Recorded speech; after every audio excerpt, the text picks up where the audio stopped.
Scan to unlock Sovi and ace your tests.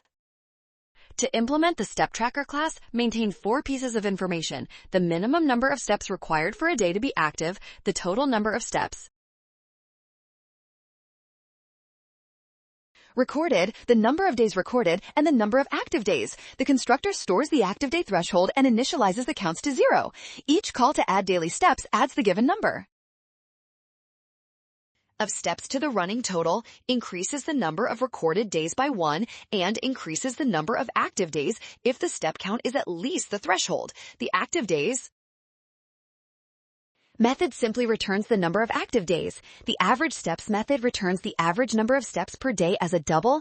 If no days have been recorded, it returns 0.0. Great job tracing through that code. Remember to track each variable carefully. Practice with Sovi to build your Java debugging skills.